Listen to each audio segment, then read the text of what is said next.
안녕하세요. 은혜샘터입니다. 많은 분들이 이런 궁금함을 가지고 계십니다. 왜 어떤 사람에게는 축복이 넘치는데 나는 그렇지 않을까요? 성경은 이에 대해 분명하게 답해주고 있습니다. 축복은 우연히 일어나는 것이 아니라 하나님의 분명한 원리 속에서 흘러간다는 것입니다.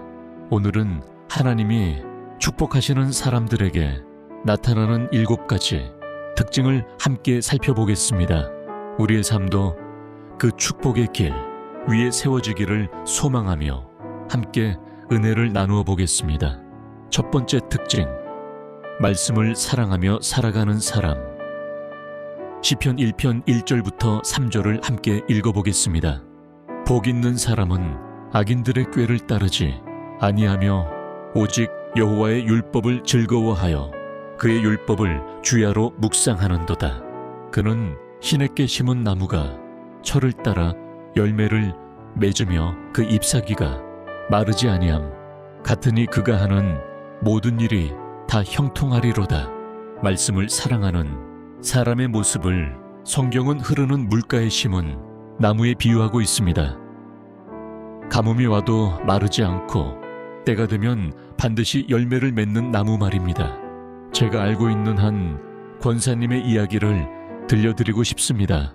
그분은 80세가 넘으셨는데도 매일 새벽 4시에 일어나 말씀을 읽고 묵상하는 것이 평생 습관이셨습니다. 어느 날 몸이 아파서 병원에 입원하게 되었는데 간병하는 가족들이 깜짝 놀랐습니다. 병실에서도 작은 성경책을 꺼내어 조용히 읽고 계시는 것이었습니다. 권사님, 몸이 아픈데 좀 쉬세요라고 하니까 말씀이 내 약이야. 이것 없이는 하루도 살 수 없어 라고 하시더랍니다. 정말로 그분은 수술 후에도 빠르게 회복되셔서 의사들이 놀라워했습니다. 여기서 말씀을 사랑한다는 것은 단순히 성경을 읽는 것만을 의미하지 않습니다. 하나님의 말씀을 삶의 기준으로 삼고 그 말씀대로 살아가려고 노력하는 것을 뜻합니다. 매일 조용한 시간에 말씀을 묵상하고 그 말씀이 내 마음 깊이 새겨지도록 하는 것입니다. 말씀을 사랑하는 사람에게는 특별한 일들이 일어납니다. 어려운 결정을 내려야 할 때 말씀이 등불이 되어 길을 비춰주고 힘들고 지칠 때 말씀이 위로가 되어 새 힘을 주기 때문입니다. 잠시 묵상해 보시기 바랍니다. 오늘 내 마음에 가장 깊이 와 닿았던 말씀 한 구절은 무엇이었을까요? 함께 기도드리겠습니다. 사랑하는 주님, 제 삶에 하나님의 말씀을 가장 귀한 보물로 간직하게 하여 주옵소서. 아멘. 두 번째 특징, 기도의 자리를 꾸준히 지켜가는 사람. 다니엘서를 보면 다니엘이 바벨론의 포로로 끌려갔지만 하루 3번 예루살렘을 향해 기도하는 습관을 포기하지 않았던 이야기가 나옵니다. 사람들이 이것을 트집잡아 다니엘을 사자굴에 던지려 했지만 결국 하나님께서 그를 보호해 주셨습니다. 기도는 우리와 하나님을 이어주는 생명줄과 같습니다. 마치 숨을 쉬는 것처럼 기도를 통해 하나님과 교제하며 살아가는 것입니다. 한 집사님의 간증을 들려드리겠습니다. 그분은 젊을 때부터 새벽 기도를 30년 넘게 빠뜨리지 않고 나가셨습니다. 어느 해 겨울 큰 수술을 받게 되었는데 의사가 92% 정도의 성공 확률이라고 했습니다. 가족들은 모두 걱정이 태산 같았지만 그분은 평온하셨습니다. 수술 전날 밤에도 30년 동안 쌓아온 기도의 응답을 이제 받을 때가 온 것 같다고 말씀하시더랍니다. 놀랍게도 수술이 매우 성공적이었고 의사도 기적적이라는 표현을 사용했습니다. 때로는 응답이 당장 눈에 보이지 않을 수도 있습니다.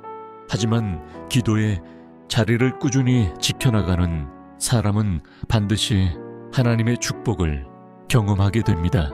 기도는 마치 은행에 저금하는 것과 같습니다. 매일매일 쌓아놓다 보면 필요할 때 큰 힘이 되는 것입니다.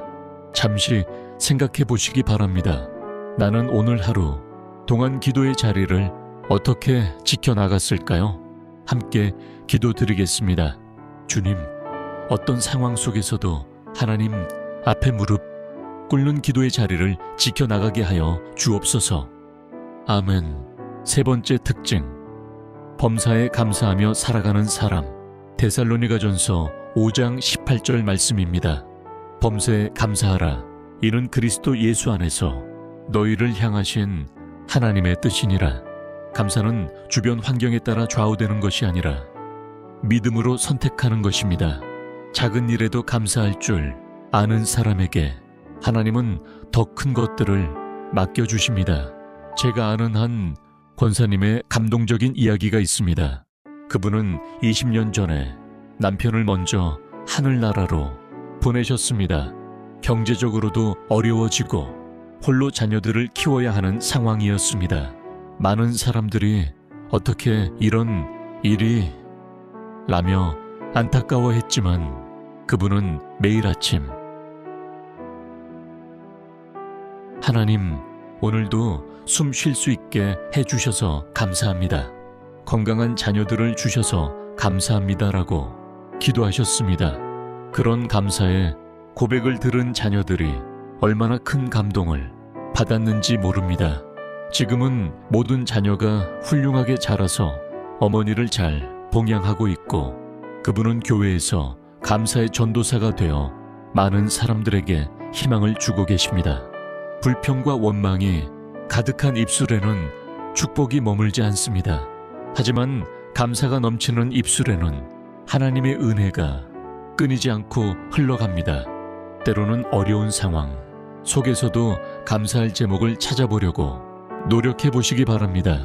건강, 가족, 오늘 하루 무사히 보낸 것, 맑은 공기, 따뜻한 햇살, 이런 작은 것들 하나하나가 모두 하나님의 은혜입니다.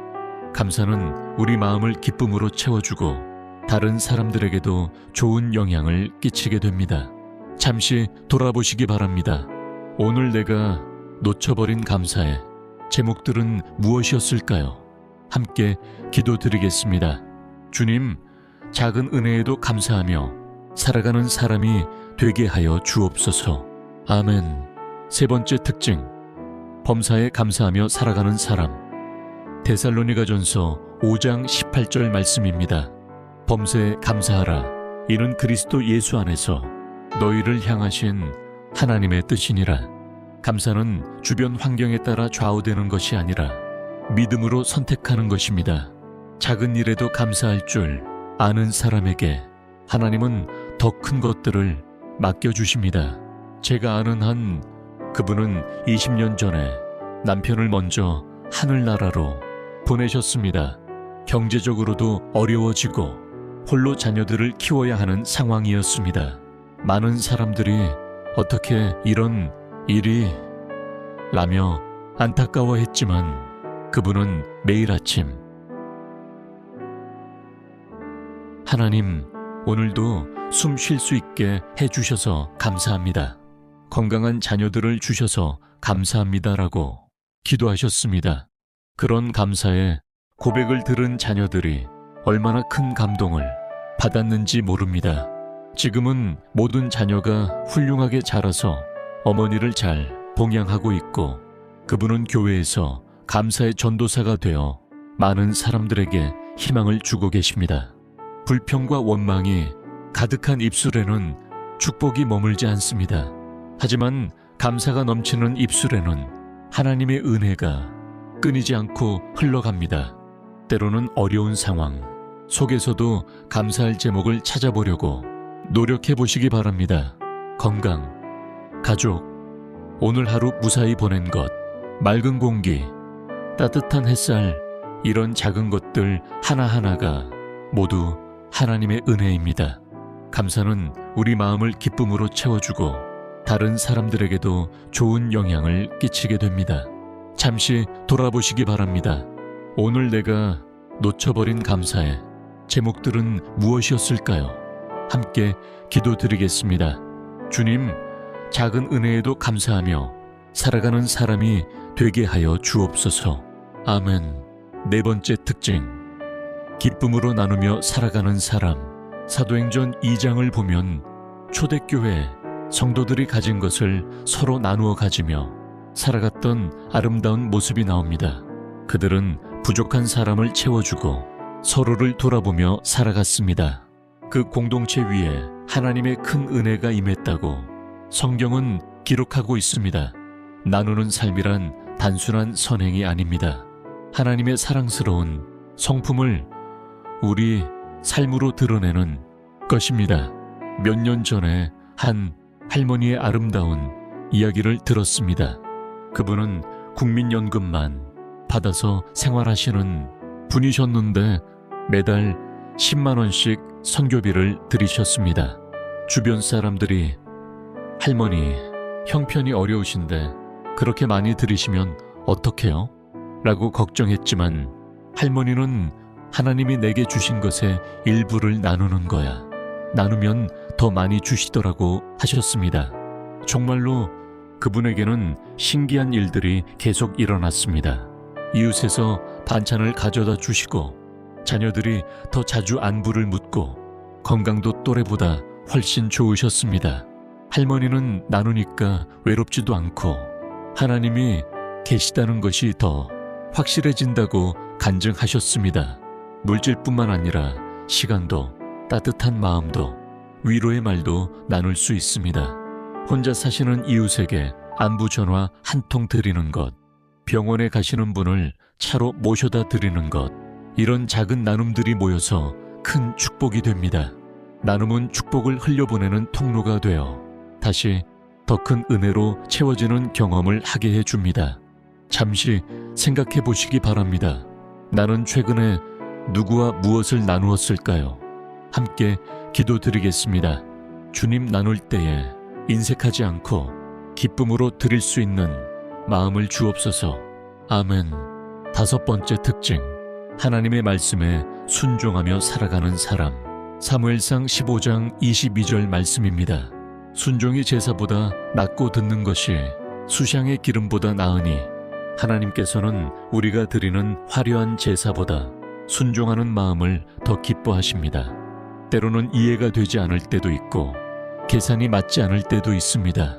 그러나 순종할 때 하나님의 축복의 문이 열리게 됩니다. 아브라함이 독자 이삭을 제물로 바치라는 하나님의 말씀에 순종했을 때를 기억해 보십시오. 하나님은 그 순종하는 마음을 보시고 아브라함을 복의 근원이 되게 하셨습니다. 잠시 돌아보시기 바랍니다. 나는 하나님의 말씀에 즉시 순종했던 경험이 언제였을까요? 함께 기도드리겠습니다. 주님, 제 고집과 생각을 내려놓고 하나님의 말씀 앞에 순종하는 마음을 주옵소서. 아멘. 여섯 번째 특징, 겸손한 마음을 잃지 않고 살아가는 사람. 야고보서 4장 6절 말씀입니다. 하나님은 교만한 자를 대적하시되 겸손한 자에게는 은혜를 주시느니라. 하나님께서는 겸손한 사람에게 복을 주십니다. 자신의 힘과 능력만을 의지하는 사람은 결국 한계에 부딪히게 됩니다. 하지만 겸손히 하나님만을 의지하는 사람은 끝내 높임을 받게 됩니다. 겸손하다는 것은 자신을 낮추어 보는 것이 아닙니다. 자신의 한계를 인정하고 모든 것이 하나님의 은혜임을 고백하는 것입니다. 내가 가진 건강도, 재능도, 가족도 모두 하나님께서 주신 선물임을 인정하는 것입니다. 잠시 자신을 돌아보시기 바랍니다. 나는 혹시 내 삶의 주인으로 나 자신을 세우고 있지는 않았을까요? 함께 기도드리겠습니다. 주님, 언제나 겸손한 마음으로 오직 주님만을 의지하는 자가 되게 하여 주옵소서. 아멘. 일곱 번째 특징, 끝까지 믿음을 지켜나가는 사람. 마태복음 24장 13절 말씀입니다. 끝까지 견디는 자는 구원을 얻으리라. 하나님의 축복은 시작이 아니라 끝까지 믿음을 지켜 나가는 사람에게 주어집니다. 욥을 생각해 보십시오. 그는 모든 것을 잃었지만 끝까지 하나님을 부인하지 않았습니다. 결국 하나님께서는 욥에게 이전보다 갑절의 복을 주셨습니다. 그분은 젊은 시절부터 교회를 열심히 다니셨는데 40대에 갑자기 큰 병에 걸리셨습니다. 의사는 6개월 정도라고 했고 모든 사람들이 절망했습니다. 그런데 그분은 하나님께서 허락하신 시간이니 끝까지 감사하며 살겠다고 고백하셨습니다. 치료받으면서도 교회 봉사를 계속하시고 병원에서도 다른 환자들을 위로하고 전도하셨습니다. 놀랍게도 6개월이 지나고 1년이 지나도 건강 상태가 호전되었습니다. 지금은 20년이 넘게 건강하게 사시면서 하나님이 내게 더 큰 사명을 주셨다며 암 환자들을 돕는 봉사를 계속하고 계십니다. 인생을 살다 보면 믿음이 흔들리는 때가 있습니다. 왜 이런 일이 내게 일어나는지 이해할 수 없을 때도 있습니다. 그러나 그럴 때일수록 더욱 굳게 하나님을 붙들고 믿음을 지켜 나가야 합니다. 히브리서 10장 35절은 이렇게 말합니다. 그러므로 너희 담대함을 버리지 말라. 이것이 큰 상을 얻느니라. 끝까지 믿음을 지키는 사람에게는 반드시 큰 상급이 기다리고 있습니다. 잠시 생각해 보시기 바랍니다. 내가 지금 믿음을 끝까지 지켜야 할 영역은 무엇일까요? 함께 기도드리겠습니다. 주님, 환난과 어려움 속에서도 끝까지 믿음을 지킬 수 있는 힘을 주옵소서. 아멘. 정리하며 축복기도. 오늘은 하나님이 축복하시는 사람들의 7가지 특징에 대해 함께 나누었습니다. 첫째, 말씀을 사랑하며 살아가는 삶.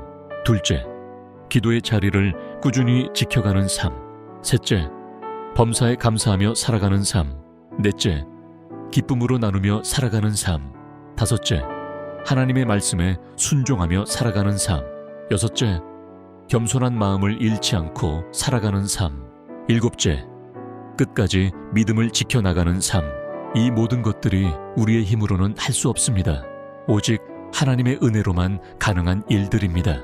하지만 포기하지 마십시오. 작은 것부터 시작하시면 됩니다.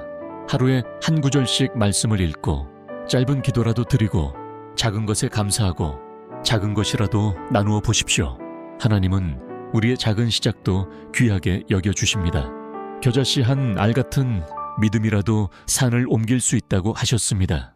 오늘부터 한 가지씩 실천해 보시기 바랍니다.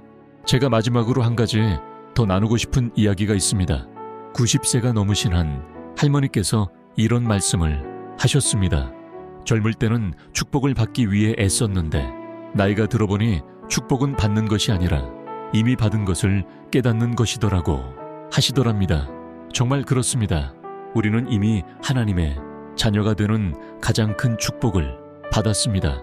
숨 쉬고 있는 것, 가족이 있는 것, 오늘을 살아가고 있는 것 자체가 축복입니다. 그 축복을 깨달을 때 더 큰 축복들이 보이기 시작합니다. 마지막으로 여러분 모두가 이 7가지 특징을 가진 복된 사람들이 되시길 간절히 소망합니다. 하나님께서 준비하신 축복이 여러분의 삶 위에 넘치도록 부어지기를 축복합니다. 이제 함께 축복의 기도를 드리겠습니다. 사랑하는 하나님 아버지, 오늘도 하나님의 말씀을 사랑하고 기도의 자리를 지키며 범사에 감사하고 기쁨으로 나누며 하나님의 말씀에 순종하고 겸손한 마음으로 끝까지 믿음을 지켜나가는 그런 삶을 살기를 원합니다. 우리의 연약함을 아시는 주님, 작은 시작이라도 귀하게 여겨주시고 날마다 성장할 수 있도록 도와주옵소서. 그 길 위에 하나님의 넘치는 축복을 부어 주옵소서. 우리가 이미 받은 축복들을 깨달을 수 있는 영적인 눈을 열어 주시고 더 나아가 다른 사람들에게도 축복의 통로가 되게 하여 주옵소서. 우리 주 예수님의 이름으로 기도드립니다. 아멘. 오늘도 하나님의 은혜가 여러분과 함께 하시기를 축복합니다. 7가지 축복의 특징들을 하나씩 실천해 나가시면서 더욱 풍성한 하나님의 축복을 경험하시기 바랍니다. 지친 영혼에 흐르는 샘물, 여기는 은혜 샘터입니다.